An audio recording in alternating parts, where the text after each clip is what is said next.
tema de este mes será la paz.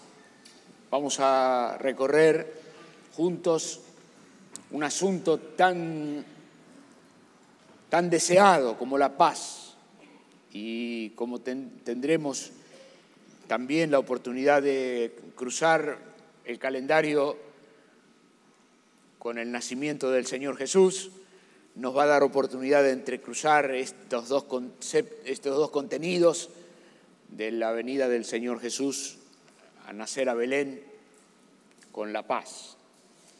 Y en las Escrituras, cuando se habla de la paz, hay dos palabras, una en el Antiguo Testamento, porque el Antiguo Testamento fue escrito en hebreo, entonces en el hebreo la palabra es shalom, que es una palabra que hoy todavía continúa sonando, porque el pueblo hebreo, el pueblo judío, todavía hoy continúa saludándose entre sí con este deseo de bien, shalom.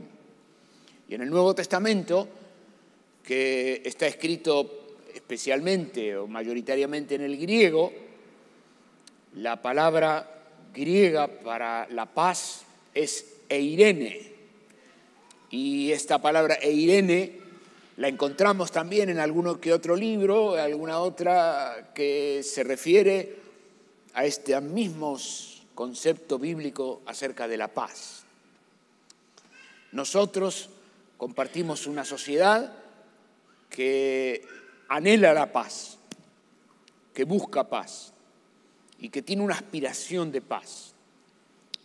Tratados de paz, y los tratados de paz han dado lugar a la diplomacia.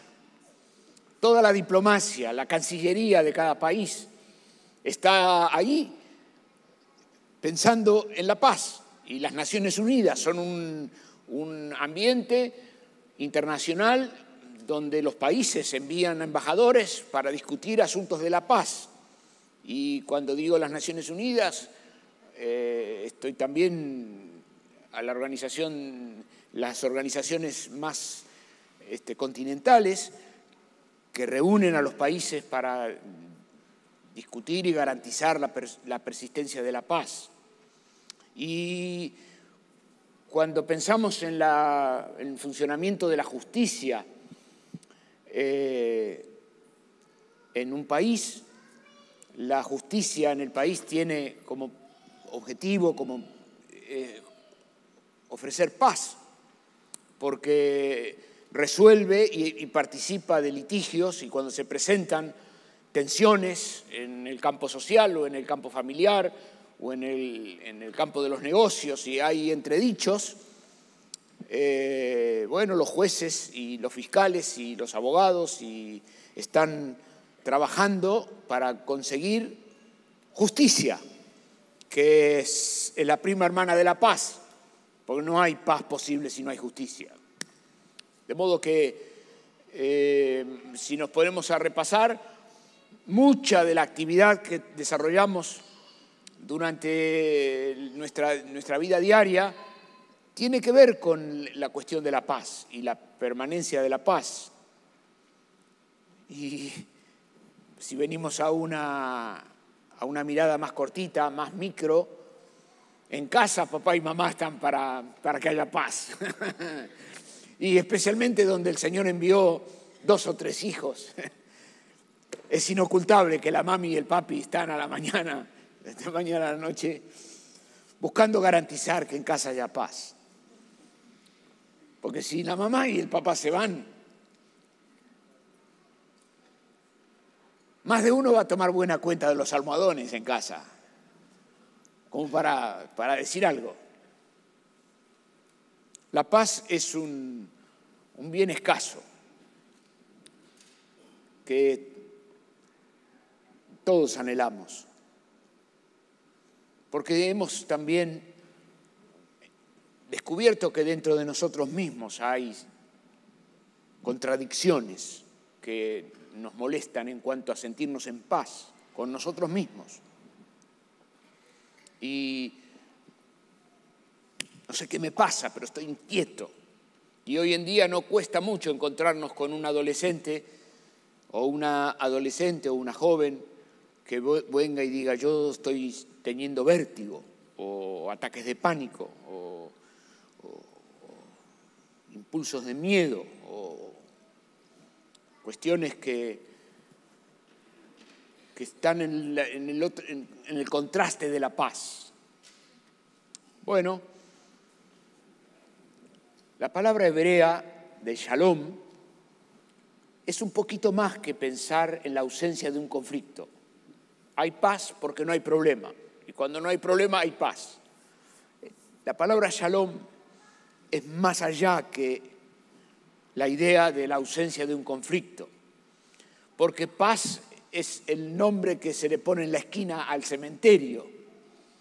Si usted mira en el cementerio, en la esquina, dice pax, que es la palabra en latín. Claro, ahí hay ausencia de conflicto. Claro, ya no hay más conflicto. Hay paz. Bueno, pero esa no es la idea bíblica. Cuando la palabra de Dios, la Sagrada Escritura, usa la palabra paz, está hablando de algo completo. Y el sentido de la paz es algo completo. Una piedra que es una unidad completa representa al Shalom. En el libro de Job se recurre a la palabra Shalom para cuando se cuenta que Job contó la cantidad de sus ovejas que tenía, y contó 49, 50, y cuando contó que estaban todas, que estaban completo el rebaño, Job estaba en paz. En una vida complicada, en una existencia compleja, la vida no se compone de una sola piedra, sino que nuestras vidas y nuestra experiencia humana es parecido a como es un muro o una pared que tiene un ladrillo, un ladrillo, un ladrillo, un ladrillo, un ladrillo, un ladrillo, un ladrillo, un ladrillo, un ladrillo, un ladrillo, un ladrillo, un ladrillo, un ladrillo, y forma un conjunto completo.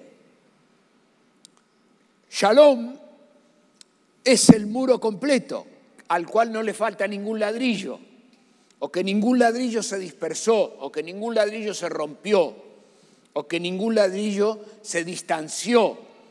Cuando un pedazo de mi vida se distancia, se rompe, o cuando se desintegra un pedazo de mi vida, yo pierdo paz. Mi paz se encuentra en la reunión de lo completo. Y cuando yo le deseo paz a mi amigo o a mi persona querida, estoy diciéndole que se complete tu experiencia de vida, que tengas una experiencia de vida satisfactoria, que tu vida tenga shalom, que tenga paz, que tenga completamiento, que tu experiencia económica, que tu experiencia de salud, que tu experiencia familiar, que tu experiencia personal sea una experiencia integrada, completa. Esta es la idea del shalom. Y cuando usted escucha shalom, lo que está escuchando es esto que le estoy contando, que uno le está deseando al otro mucho más que no tengas problemas. Le está diciendo, aunque tengas problemas, que cruces los problemas completo, que cruces las dificultades de la vida. No es ausencia de problemas, sino es paz en medio del problema. Es satisfacción, completamiento en medio del problema. Porque aunque yo no tenga ningún problema, si el muro de mi vida está desintegrado, no voy a tener paz. Necesito integrar mi vida, tener mi vida en paz. Bueno, un temón, ¿no? Un temón, extraordinario temón. Nosotros juntos formamos parte de la Iglesia del Encuentro. Y usted no sabe cuál es la razón de ser de la Iglesia del Encuentro. Nosotros, hace unos cuantos años, estuvimos preguntándonos para qué estamos y qué nos mueve. Y también nos preguntamos qué nos explica. Y encontramos una manera de hablar que intenta darle un propósito, una razón, una cobertura, un sentido a la vida de la comunidad. Y esta comunidad está para honrar a Dios y Shalom.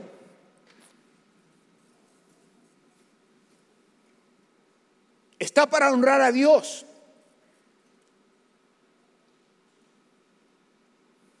Y casi diría que hasta el honrar a Dios es parte del Shalom.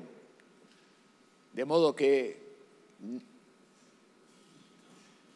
porque nosotros estamos para acompañar a las personas a rehacer su relación con el Creador, a rehacer su relación con sí mismo, a rehacer sus relaciones con el otro, a rehacer sus relaciones con el medio natural, momento tras momento, que es una manera de explicar en largo muchas palabras, una sola en el hebreo: Shalom. Shalom. Que estés completo, que estés integrado, que estés en medio del conflicto, porque ningún humano podrá garantizarse ni garantizarle al de al lado la ausencia de un conflicto. No podemos garantizarnos eso por nuestra imperfección, porque no damos a la medida, porque todos tenemos esa palabra de más que hemos dicho, o ese gesto de más, o esa actitud de más. No está lo perfecto. Y si en algún lugar se llega a reunir lo perfecto, entonces cada uno de nosotros estaría de más en ese lugar perfecto, porque seríamos quienes lo estropearíamos. De modo que es mejor aceptar que estamos en un ambiente de personas en construcción, rumbo a lo perfecto. Estamos camino a lo perfecto. Y en este lado de la experiencia humana necesitamos de la misericordia, del perdón y del amor para cubrir multitud de faltas, porque no hay cómo vivir esta vida esperando perfecciones. No hay cómo ser felices o vivir shalom, estar en paz, si esperamos del otro comportamientos del estándar máximo permanentemente, porque ese estándar máximo permanentemente no está al alcance de ninguno de nosotros. Ninguno de nosotros.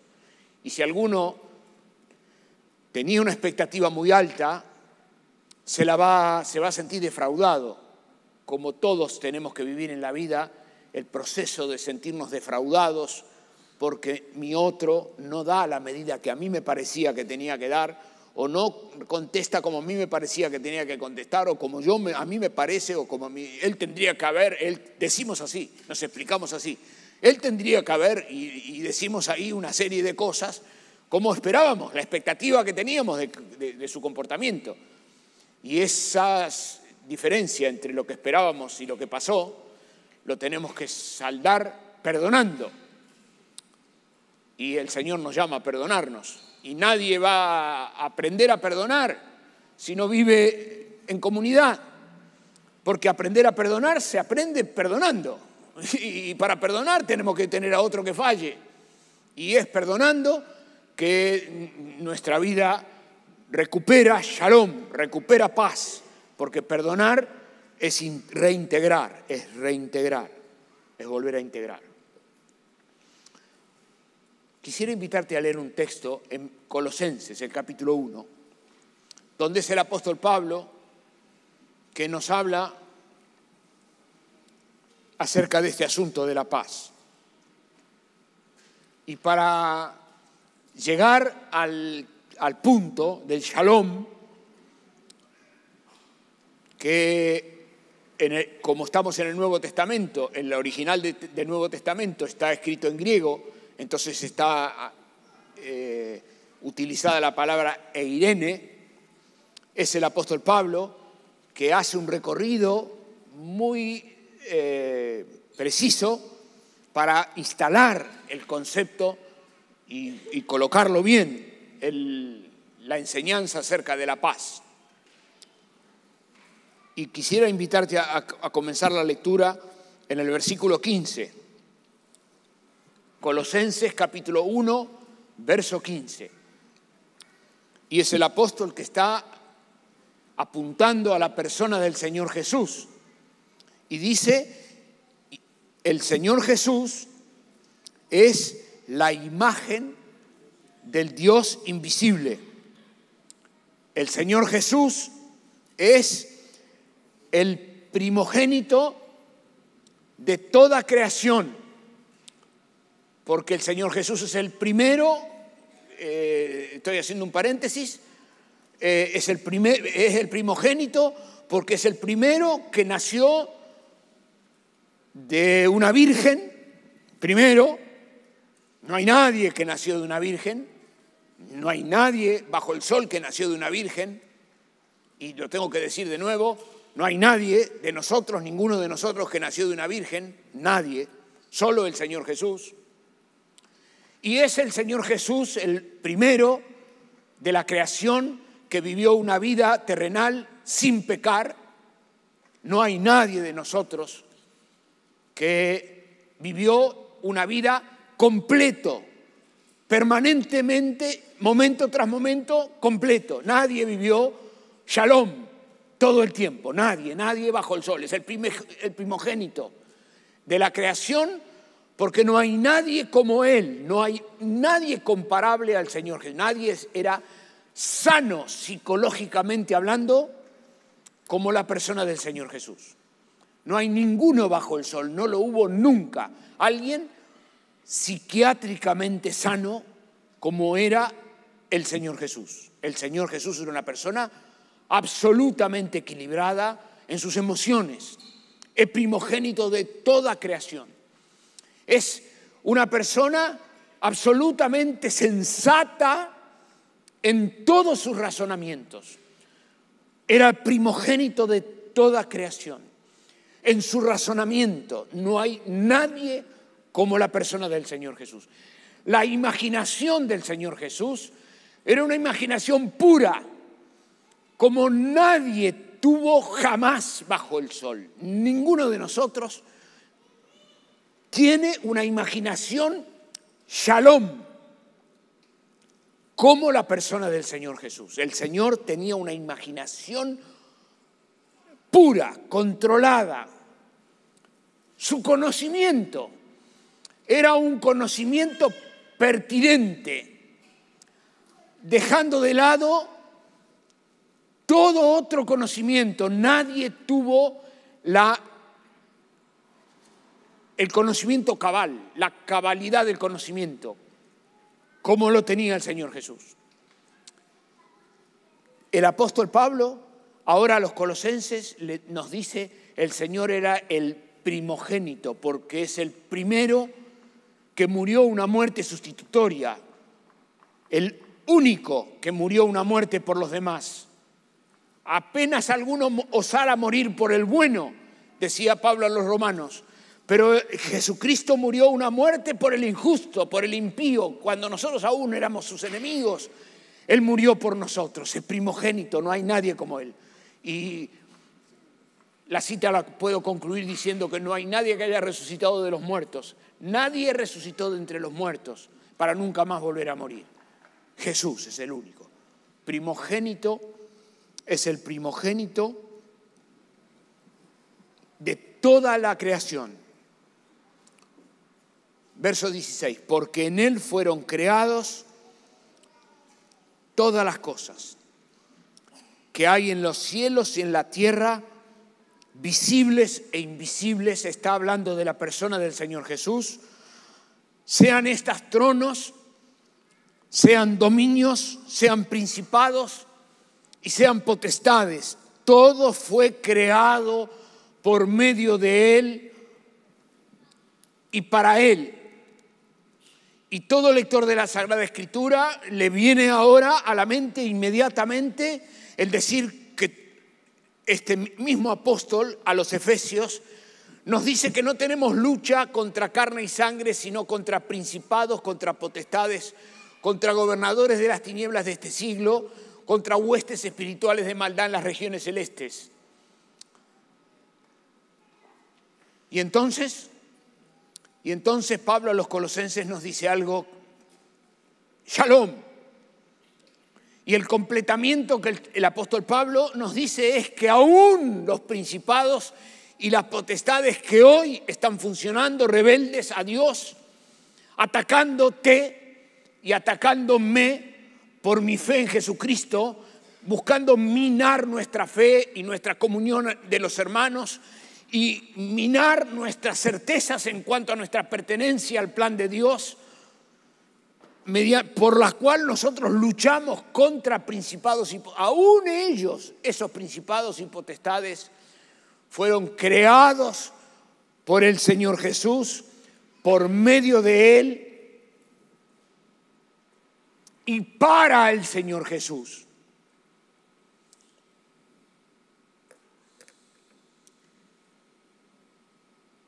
Nunca el Señor Jesús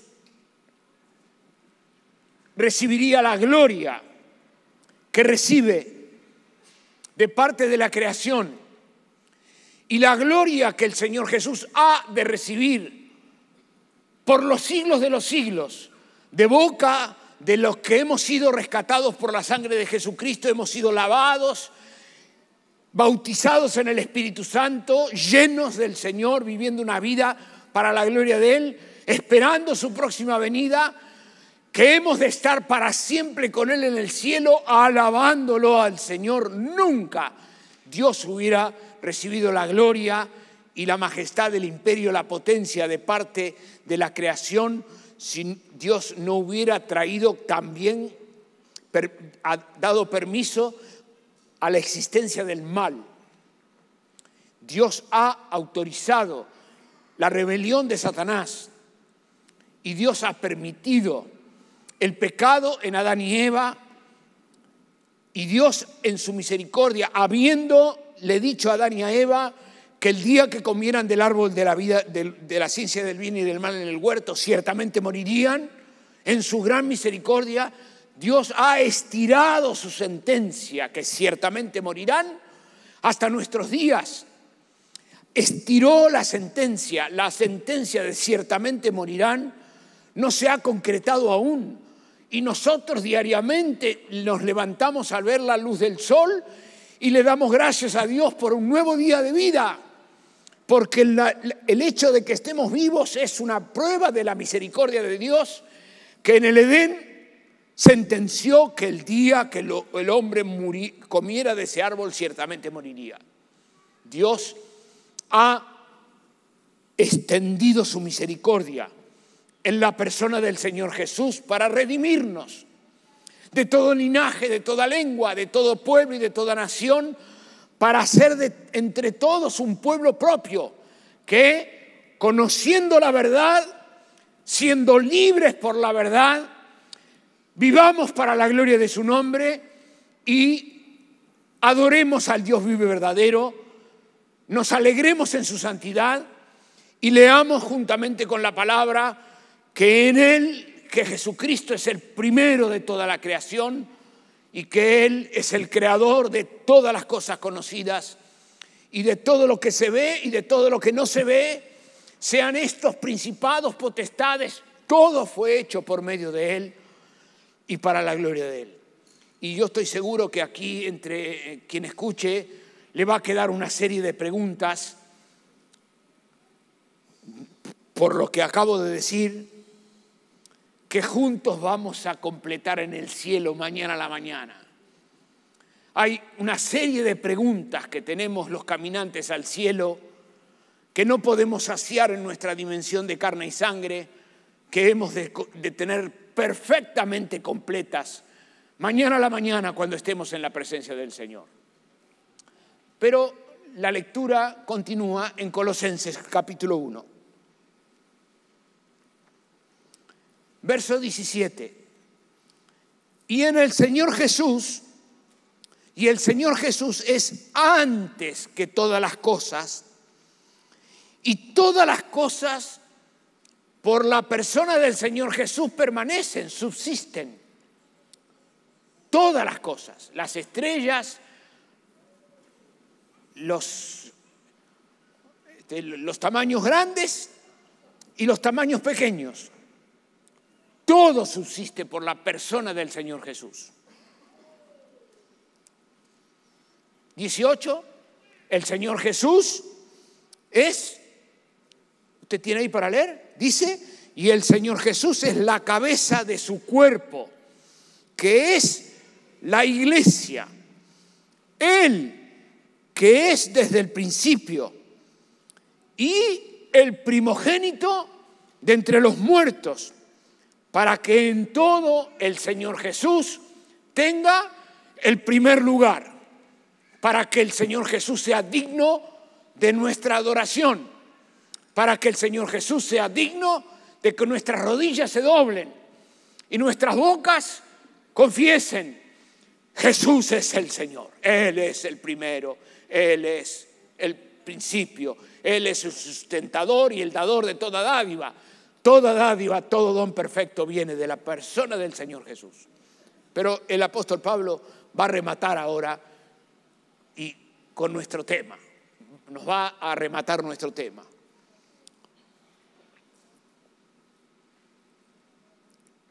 Verso 19. Por cuanto agradó al Padre que en el Señor Jesús habitase toda plenitud. No hay cómo ayudarnos a los humanos a comprender la preeminencia de la persona del Señor Jesús. No hay una manera más práctica y concisa de decirnos a cualquier intelectual y a cualquier persona que no entiende mucho que el Señor Jesús es la clave. ¿Qué dice el apóstol Pablo para ayudarnos a prestar atención?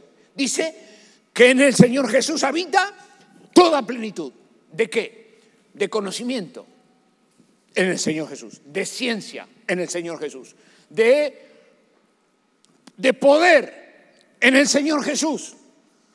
En Él habita Colosenses 1.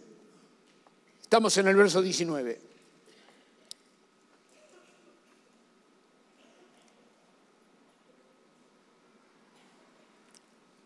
Por cuanto agradó al Padre que en el Señor Jesús habitase toda plenitud. Y ahí va. Y por medio del Señor Jesús, Shalom, y por medio del Señor Jesús, reconciliar consigo mismo todas las cosas. ¿Qué está diciendo? Y por medio del Señor Jesús, completar el muro. Completar el muro, dice reconciliar ¿cuántas cosas? Todas las cosas. A producir shalom, un macro shalom, un shalom universal. Eso es lo que está diciendo. Está Dios planteándose producir y por medio de Él reconciliar consigo mismo todas las cosas, así las que están en la tierra como que las que están en los cielos, haciendo la paz mediante la sangre de su cruz. ¿Haciendo qué?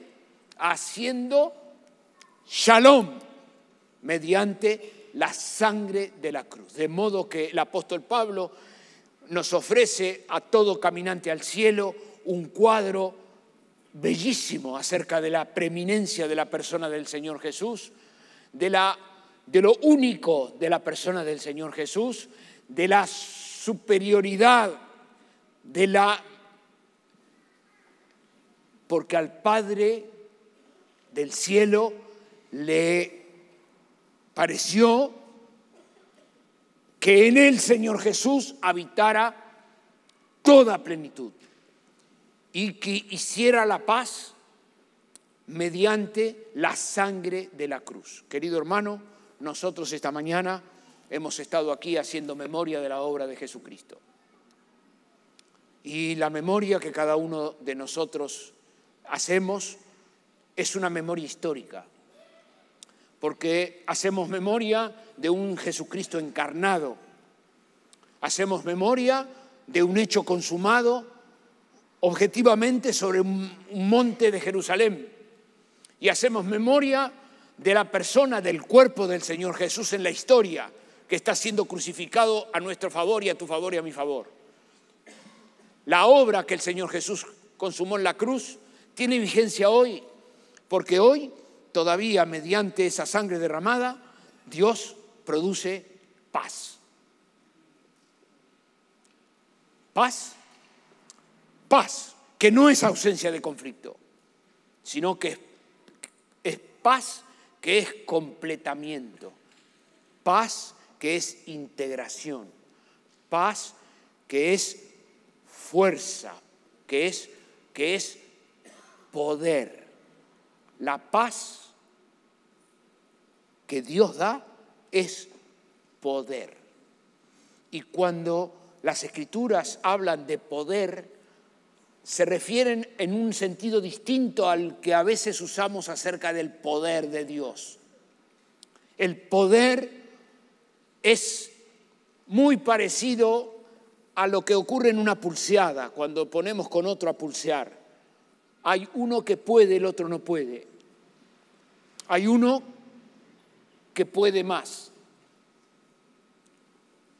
Mi carácter puede, mi carácter no puede, y eso lo tenemos todos los días, estamos todos los días en contacto con nosotros mismos. ¿Qué necesita mi carácter para poder? Necesita shalom. ¿Qué necesito? Shalom. ¿Qué es eso? Integrarme. ¿Dónde me integro? En la sangre de la cruz. Me integro confesándome delante del Señor Jesús. Me integro pidiéndole al Señor Jesús que aplique su gracia sobre mi vida. ¿Cómo soy más fuerte? Siendo más débil. ¿Que el poder de Dios se perfecciona en mi debilidad? Sí. Porque cuando soy más débil soy más fuerte. Sí. Porque cuando soy más débil, más shalom. Cuando soy más débil, estoy más integrado. Cuando me siento más fuerte, en mis fuerzas, yo me doy el lujo de desintegrar. Me doy el lujo de dejar esto de costado, y me doy el lujo de abandonar aquello, y me doy el lujo de dejar esto, y porque yo puedo. ¡Oh! Paz. Paz que es paciencia, paz que es humildad, paz que es benignidad, paz que es bondad, paz que es mansedumbre, paz que es amor, paz que es gozo. Que el Señor bendiga tu vida esta mañana y te conceda paz. Que el Señor te dé paz. Que el Señor te conceda paz. Y la paz de Dios, que sobrepasa todo entendimiento, guardará vuestros corazones y vuestros pensamientos en Cristo.